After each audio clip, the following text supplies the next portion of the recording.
Okay, fight fans and fight fiends, welcome back to Manny's Thoughts. I, of course, Manny MTL or Manny Montreal. Make sure to check me out on Facebook, Twitter, Instagram, and obviously, thefightcity.com. As usual, I'll give you guys my thoughts on what's going down in the world of combat sports. Let's get started.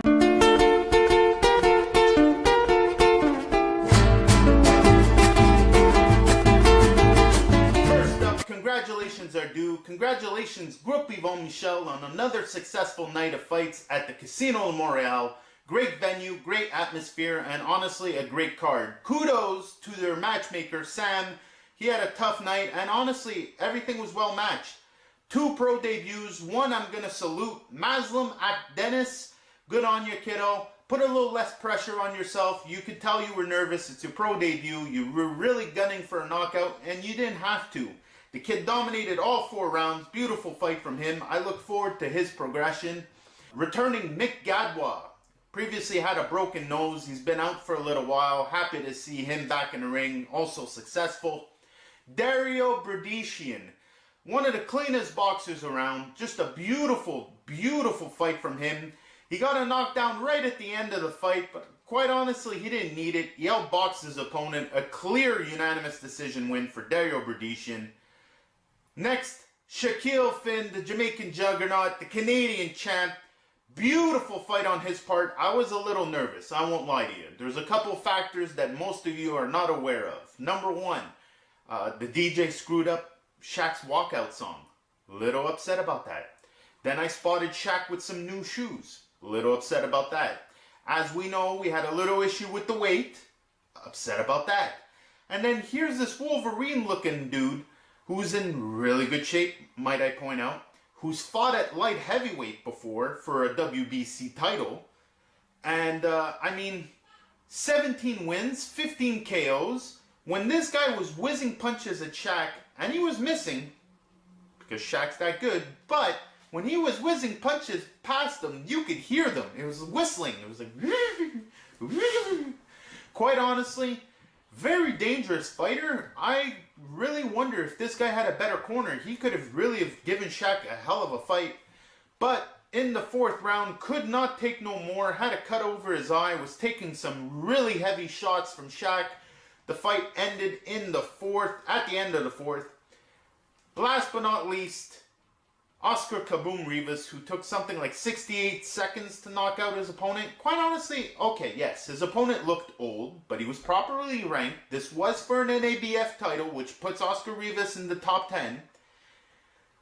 I know it's tough for heavyweights, man. It's so tough to find a guy that's going to give you some rounds and who's in shape. Now, everything was looking good because Rivas' opponent was in fantastic shape. He looked good, and I honestly thought we were going to get a couple rounds, but kaboom's got the kaboom, so it is what it is. Congratulations, Oscar Rivas. Now, as far as what's going on the Fight City and thefightcity.com, great articles and posts for you guys to check out on the daily. Great social media pages, YouTube, Instagram, Facebook. Make sure you check us all out. Gotta give a notable shout out to this kid, Jonno Mears. Pulled off the very first Boston Crab, or if you're Canadian, Walls of Jericho, in FCC 19 in Bolton, England. Congratulations, this is a thing of beauty. Gonna let it play. I mean, come on. Congratulations, you know what? Jonno Mears, don't forget the name. That kid just pulled off something great. As far as the news is concerned, Ortiz Wilder. Just when you thought this mess could not get messier, turns out Ortiz fails a test.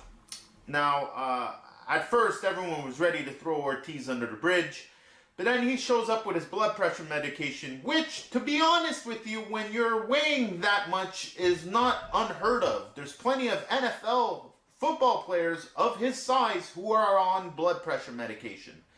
So, maybe, I'll give him the benefit of the doubt. I like the guy that much, and he's never fucked up before. And this is a big fight, and I really feel like there's a lot of fuckery going on. However, this could have been all on Ortiz had Wilder kept his mouth shut, but he didn't. Instead, he came out and was talking about how everybody has to do drugs to face him. And he had the nerve to say he's the most feared man since Tyson. That the Tyson era was over, that he was now the most feared man in America. Deontay Wilder, I mean, there is no PED in the world that can teach you how to box. So I'm not worried about these guys taking drugs. I'm worried about you having your hands down or trying to windmill an actual boxer. I think that's what you should be worried about. I think you should look into, learning how to box. You're the WBC champ. Might be a good idea to start.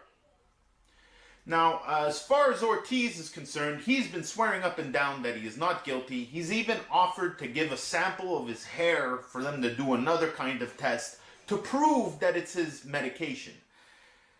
Here's the thing, if the fight doesn't happen, we still have Stiverne, who's been working out and getting ready for a fight on the undercard anyway, who was the WBC mandatory anyway, who took step-aside money for this fight to happen.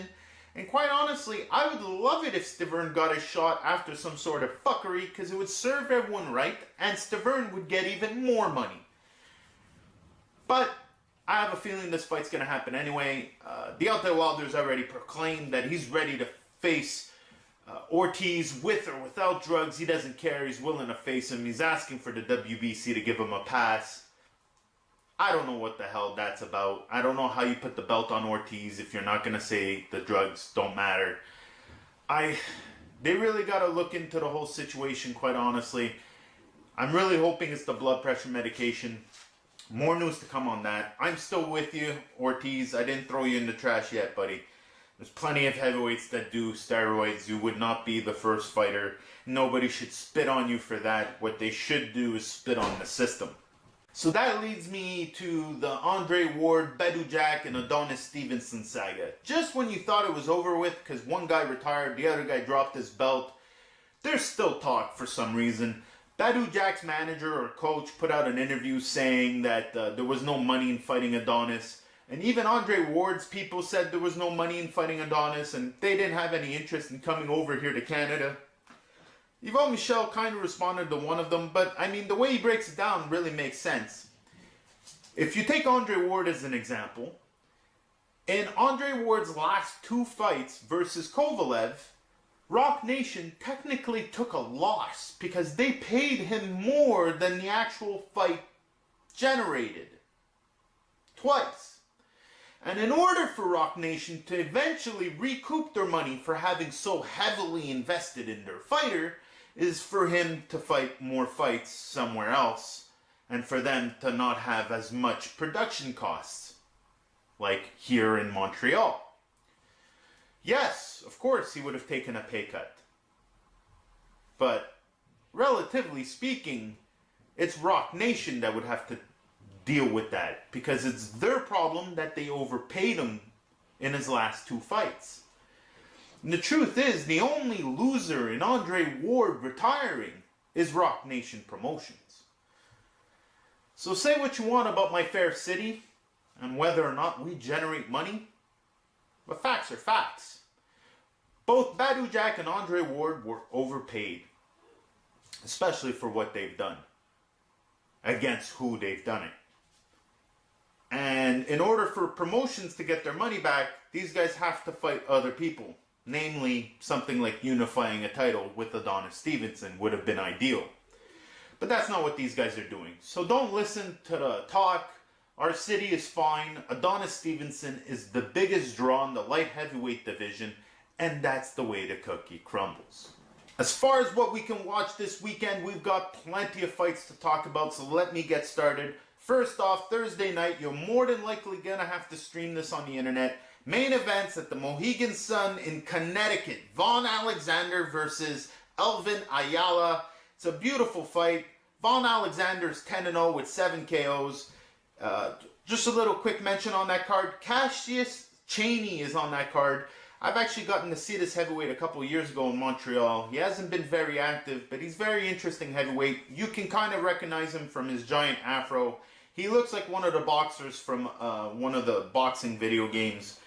Very interesting heavyweight. Hopefully they get him fighting I'm interested in him because I think maybe this could be a potential opponent for Oscar Rivas. But anyway, Friday night on Spike, live and free from Oklahoma, we got Bellator 184. Then Saturday, we got a whole day of fights. 4 p.m. in Manchester, England, you got Anthony Corolla versus Ricky Burns. That's a beautiful fight. It's a beautiful card, great card, bunch of fighters on there you should watch. Quick mention, Connor, the Dark Destroyer, Ben is on that. I think he's just the Destroyer, but not the point. Connor Ben, look into him.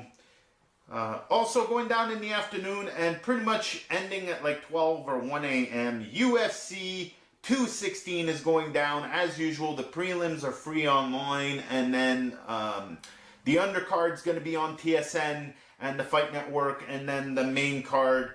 You know how it goes. It's a great night of fights. It's plenty of fights, live and free, folks. Tony Ferguson versus Kevin Lee for the interim UFC lightweight title. Basically, the winner of this might actually get a shot against Conor McGregor, so I guess that kind of makes people talk. Kevin Lee's got an interesting Montreal connection. And finally, Demetrius Mighty Mouse Johnson versus Ray Borg. This fight is finally going to happen. Demetrius Johnson is going to break the record for the most title defenses and rightly proclaim himself king of all UFC. I look forward to it. UFC flyweight title on the line. Demetrius Mighty Mouse Johnson, quite possibly the best martial artist living today. Last but not least, the World Boxing Super Series. If you have not looked into this, there's a $50 million cash prize. There's a Muhammad Ali trophy. And quite honestly, these guys have already put on a bunch of cards and they've all been solid fights. Really interesting stuff and a bunch of titles at play. By the end of this, we are going to have an absolute champion. And it's a fantastic show. I really suggest everybody look into it. This time around, it's going down in Stuttgart, Germany. The IBO super middleweight title is on the line. Chris Eubanks Jr. versus Avni Yildirim. Quite honestly, this is a fantastic fight. Chris Eubanks is a little more famous. He's 25-1 with 19 KOs. He's the clear favorite in this fight. And Avni is 16-0 with 10 KOs. The only reason I know a bit about Avni is because none other than Montreal's own Shakeel Phinn went to Mexico a couple months back to be in camp with Avni for the fight that got him into this tournament. So we're kind of rooting for him over here. Look into Avni. He's a solid fighter, and this is going to be a fantastic fight. I think it's going to put this guy on the map. He's going to have the IBO super middleweight title after this. There's a couple of other titles for the winner to collect. This is really a great tournament. Look into it. The World Boxing Super Series. That's it for me this week. Please make sure to like, share, subscribe, and look into all my other stuff. Share. Tell your friends about it. Come buy the t-shirts. Do whatever you can to keep us alive, folks. That is it for me this week. I'll see you guys next week.